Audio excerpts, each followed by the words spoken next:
اشرح لي صدري ويسر لي امري واحلل عقدة من لساني يفقهوا قولي سبحانك لا علم لنا الا ما علمتنا انك انت العليم الحكيم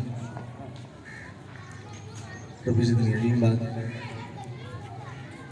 رب زدني علما رب زدني علما اللهم افتح علينا حكمتك وانشر علينا رحمتك يا ذا الجلال والاكرام. قال الله تبارك وتعالى في الكلام المجيد والفرقان الحميد فأعوذ بالله من الشيطان الرجيم بسم الله الرحمن الرحيم. يا أيها الذين آمنوا كتب عليكم الصيام كما كتب على الذين من قبلكم لعلكم تتقون. صدق الله العظيم. مولاي صل وسلم دائما أبدا على حبيبك خير الخلق كلهم منزه عن شريك في محاسنه فجوهر الحسن فيه غير منكسب. يا رب بالمصطفى بلغ مقاصدنا واغفر لنا ما مضى يا واسع الكرم. رب صل وسلم دائما أبدا على حبيبك خير الخلق كلهم. الصلاة والسلام عليك يا سيدي يا رسول الله وعلى آلك وأصحابك يا سيدي يا حبيب الله. الصلاة والسلام عليك يا نبي الله وعلى آلك وأصحابك يا نور الله. لائق سر تکریم و اعزاز محتشم پیارے عزیز بھائیوں اور بزرگوں، السلام علیکم ورحمۃ اللہ وبرکاتہ.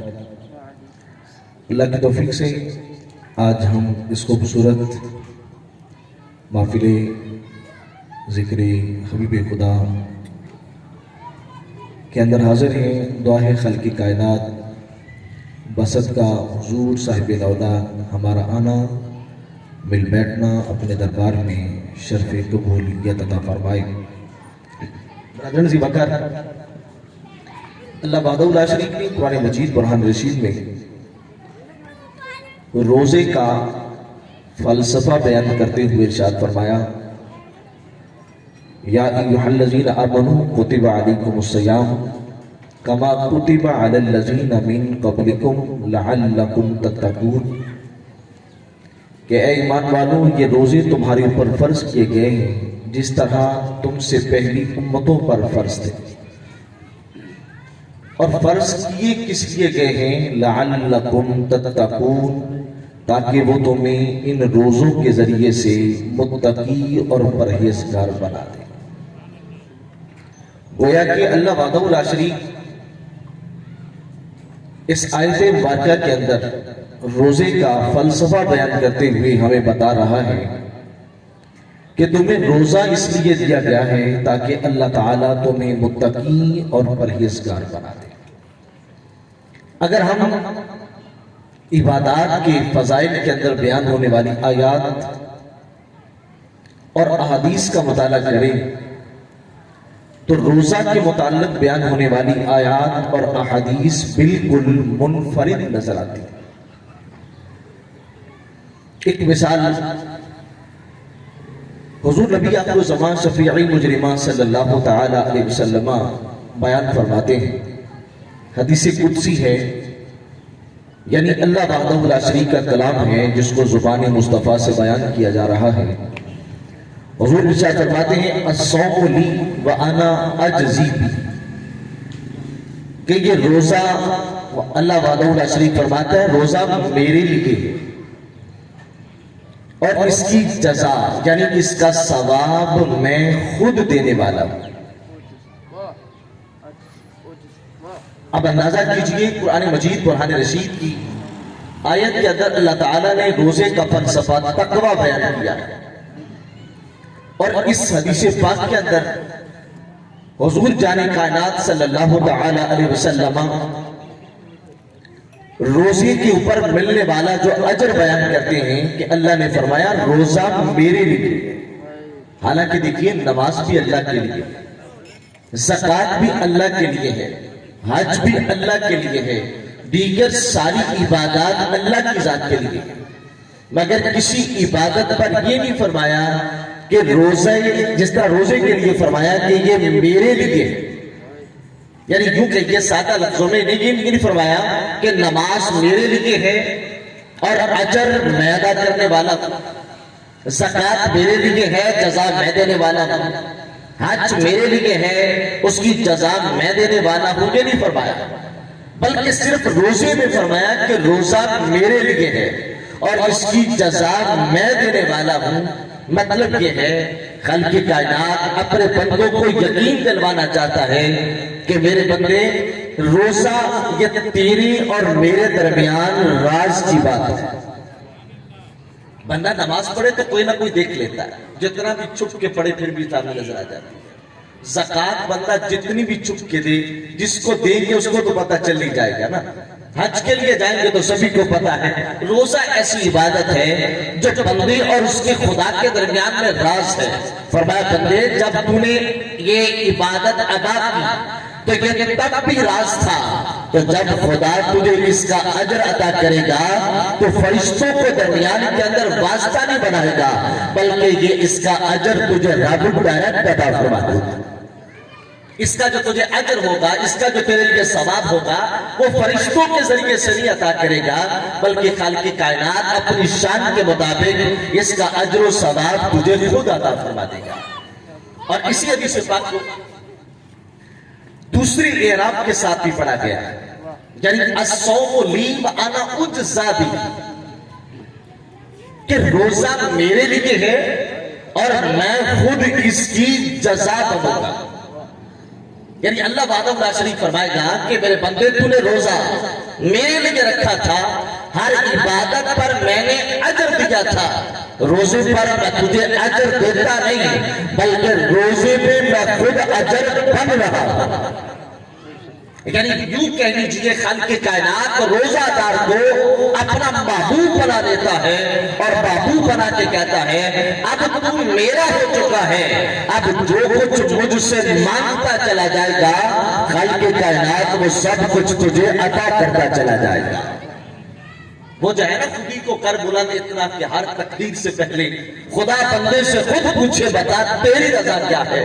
تو یہ علامہ اقبال کے شعر کا مصداق یار روزہ بن رہا ہے کہ جب بندہ روزہ رکھتا ہے تو در حقیقت اپنی روحانیت کو، اپنی پالیدگی کو اس قدر بڑھا دیتا ہے، وہ اپنی خودی کو، اپنے حقیقی تعلق کو اس قدر عروج پہ لے جاتا ہے کہ پھر جو کچھ وہ مانگتا چلا جاتا ہے خالق کائنات وہ سب کچھ اپنے بندے کو عطا کرتا چلا جاتا ہے۔ لیکن وہ بنیادی جملہ ابھی تک اپنی جگہ پر قائم ہے کہ یہ اجر کسی اور عبادت کے لیے نہیں ہے، نماز کے لیے یہ اجر نہیں ہے، زکوٰۃ کے لیے یہ اجر نہیں ہے، حتیٰ کہ کلمہ طیبہ خود اسلام کے لیے یہ اجر نہیں ہے۔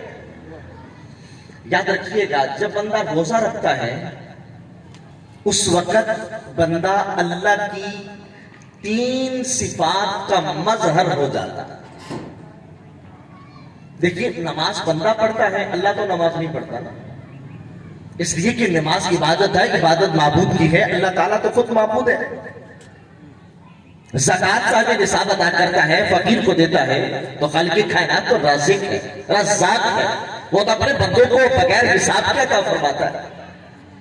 اور اس کے گھر کا خود حج کیا جاتا ہے، وہ تو حج نہیں کرتا۔ لیکن یاد رکھیے روزہ ایسی عبادت ہے کہ اس کے اندر بندہ 3 کام کرتا ہے جو اللہ کی شان کے مطابق ہے۔ مثال کے طور پہ بندہ کھاتا نہیں، کھانا چھوڑ دیتا ہے، اللہ تعالیٰ کھانے سے پاک ہے۔ روزہ دار پیتا نہیں ہے، اللہ تعالیٰ پینے سے پاک ہے۔ روزہ دار عمل زوجیت چھوڑ دیتا ہے، اللہ تعالیٰ عمل زوجیت سے پاک ہے۔ تو خالق کائنات نے فرمایا میرے بندے روزے کے ذریعے تو میری ان 3 صفات کا مظہر ہو جاتا ہے، تو میری ان 3 صفات کو اپنا لیتا ہے۔ اب تو نے میری 3 صفات کو اپنا لیا، اب اس کی جزا میں، اس کے اجر و ثواب میں تجھے جنت نہیں عطا کرتا بلکہ میں خود اپنی ذات کو تیرا کر دیتا ہوں، اس لیے کہ اب تو نے میرا خود کو بنا دیا، اور جو خود کو میرا بنا دے میں جزا میں رب خود پھر اس کا ہو جاتا ہوں۔ فرمایا اب جو کچھ تو چاہتا چلا جائے گا وہ خالق کائنات سب کچھ تجھے عطا کرتا چلا جائے گا۔ برادران سے وقار ذرا ایک لمحہ کے لیے سمجھیے گا، جو ایک سال کا ایک مہینہ صرف رمضان شریف کا، اور رمضان شریف میں بھی صرف دن کا وقت چند گھنٹے کے لیے بندہ خود کو اللہ کی ان تین صفات کا مظہر کر دے تو اللہ اس کو اپنا محبوب اور حبیب بنا دیتا ہے۔ تو جو بندہ ساری زندگی کے لیے اللہ کی وہ صفات جو بندے کے ساتھ تعلق رکھتی ہیں، جہاں پر بندہ فیض پا سکتا ہے، تو جب بندہ ان تمام صفات کا خود کو مظہر بنائے رکھے تو پھر خالق کائنات بندے کو کتنا بڑا مرتبہ عطا فرمائے گا۔ بہت آسان کر کے ہم اسی جملے کو یوں کہہ سکتے ہیں کہ اگر بندہ خدا کے کہنے پہ ایک مہینہ صرف دن کے وقت خدا کے کہنے پہ حلال چھوڑ دے، دیکھیے کھانا حلال تھا، پینا حلال تھا، شوہر کے لیے اپنی بیوی کے ساتھ عمل زوجیت حلال تھا، لیکن اللہ وحدہ لا شریک نے منع کر دیا۔ اور اگر خدا تعالی بندے کو چند امور کے ذریعے سے ایک روزے کی صفت کے لیے اور روزے کو مکمل کرنے کے لیے چند حلال چیزوں سے روک دے اور بندہ ان حلال چیزوں سے رک جائے تو خالق کائنات بندے کو اتنا بڑا مرتبہ عطا کر رہا ہے۔ اور اگر بندہ خدا کے کہنے پہ ساری زندگی کے لیے حرام چھوڑ دے، ساری زندگی کے لیے حرام چھوڑ دے تو پھر خالق کائنات اس بندے کو کتنا بڑا مرتبہ عطا فرمائے گا۔ یاد رکھیے تقویٰ روزے کا فلسفہ بتانے کا مقصد یہی ہے۔ بخاری شریف کی کتاب الایمان کے اندر یہ حدیث پاک ہے، نبی پاک علیہ السلام جلوہ گر تھے، جبریل امین لباد بشریت کے اندر آتے ہیں اور آ کر نبی پاک علیہ السلام کے گھٹنوں کے ساتھ گھٹنے جوڑ کے دوزانوں بیٹھ جاتے ہیں، کچھ سوالات کرتے ہیں۔ ان سوالات میں سے ایک سوال یہ ہے، مل احسان یا رسول اللہ، حضور احسان کیا ہے؟ نبی پاک علیہ السلام کا جواب کیا ہے؟ ان تعبد اللہ کأنک تراہ فإن لم تکن تراہ فإنہ یراک۔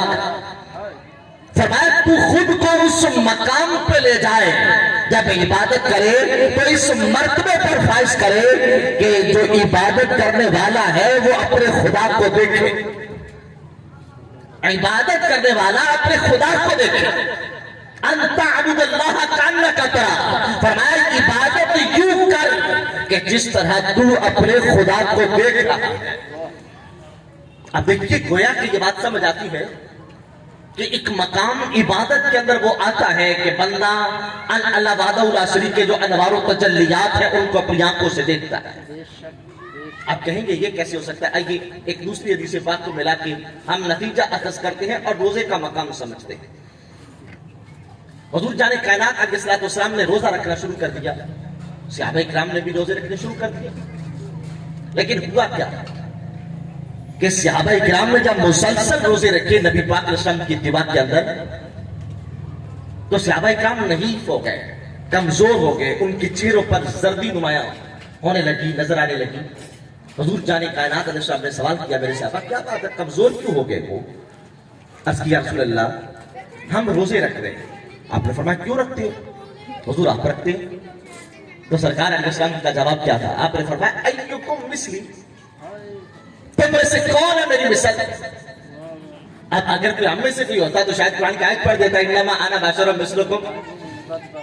تو یاد سمجھیے اس بات کو، قرآن کہہ رہا ہے کہ بشریت کے اندر وہ حبیب تمہاری مثل ہے، لیکن یہاں یہ نہیں فرمایا گیا کہ تم میرے حبیب کی مثل ہو۔ کیا کہا؟ ایکم مثلی، بتاؤ تم میں سے کون ہے میری مثل؟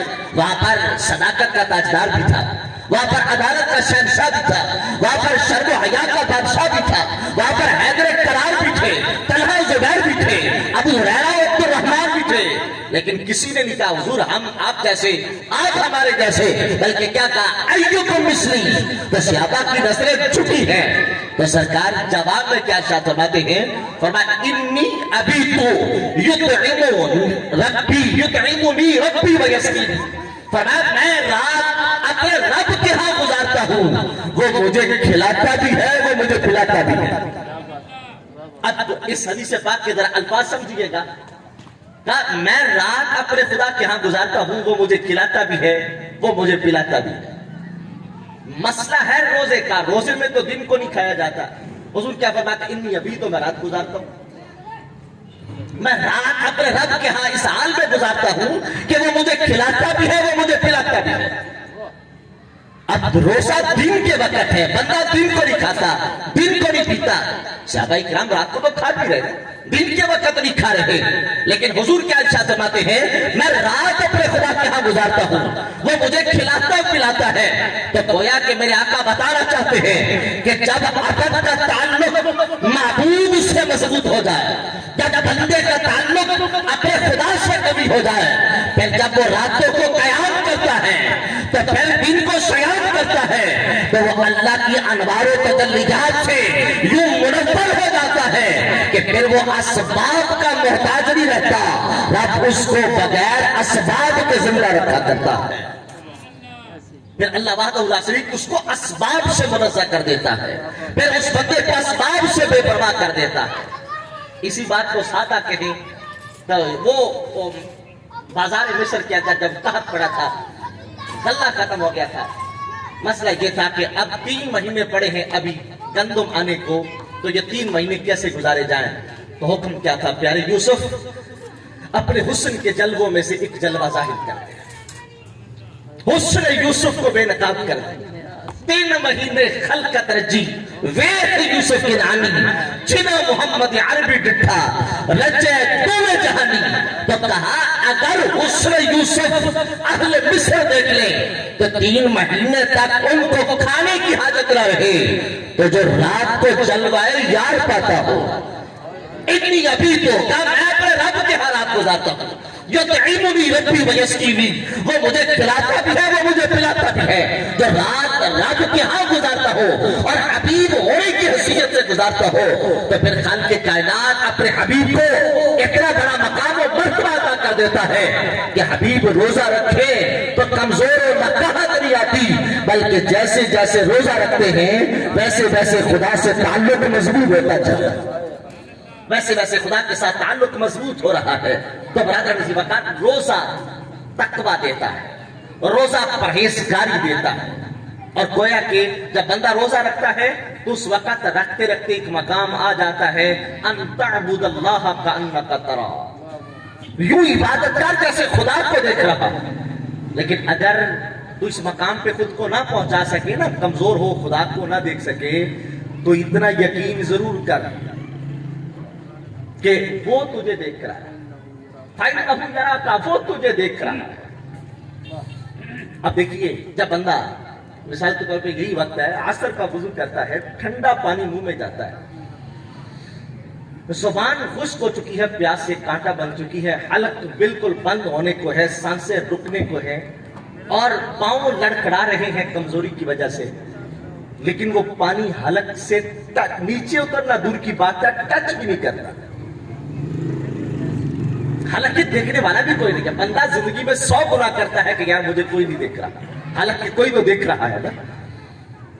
لیکن جب روزہ آتا ہے تو بندے کا اپنے خدا سے تعلق مضبوط ہو جاتا ہے, بندے کا اپنے خدا پہ اعتقاد اور یقین کامل ہو جاتا ہے کہ پانی اس کے منہ کے اندر ہے, دیکھنے والا کوئی نہیں ہے بظاہر, لیکن وہ نکلتا نہیں, اگل دیتا ہے کس لیے کہ مجھے میرا خدا دیکھ رہا ہے. فرمایا اب یہ جو تیرا روزے میں مقام ہے کہ تو اس مرتبے پر خدا خود کو لے آیا کہ خدا تجھے دیکھ رہا ہے. فرمایا یاد رکھ, اب تو خدا سے دور نہیں, خدا تیری شہرت سے زیادہ قریب ہے. فرمایا اب تیرا مقام اور مرتبہ یہ ہے کہ جب تیرا روزہ افطار ہوتا ہے تو خدا تجھے آفر کر کے کہتا ہے بندے تو نے دن کو مجھے اپنے قریب سمجھا ہے, اب میں تیرے قریب ہو گیا, اب تو مجھ سے مانگتا چلا جا, میں رب تجھے عطا کرتا چلا جاؤں گا.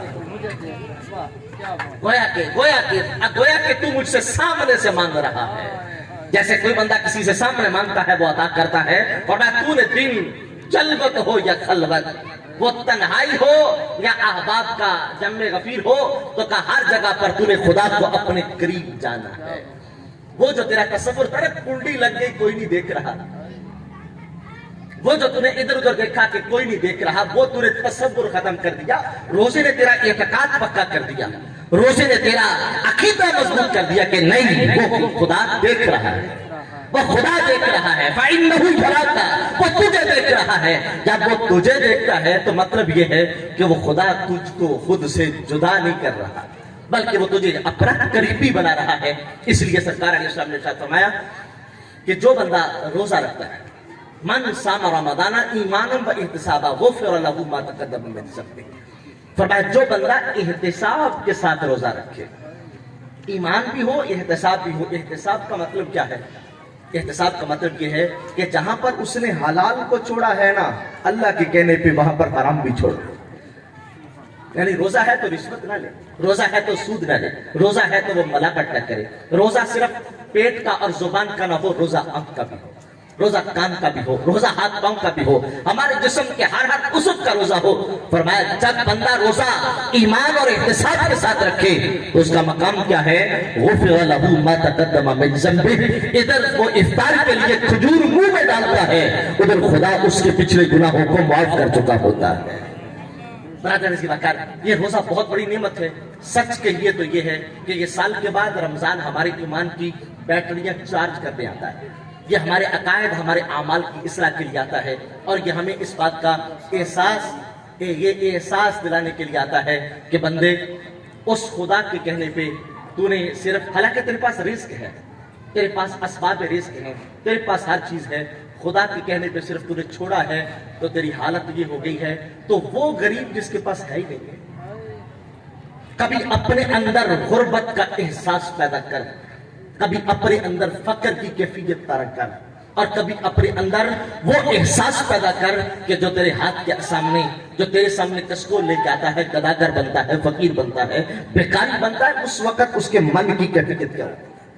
برادر کی وقار، یہ روزہ ہمیں احساس ذمہ داری دینے کے لیے آتا ہے، یہ روزہ ہمیں بندوں کے ساتھ اپنائیت کا اظہار پیدا کرنے کے لیے آتا ہے، اور روزہ ہمیں اپنے خدا کے ساتھ اپنا ٹوٹا ہوا تعلق بحال کرنے کے لیے آتا ہے۔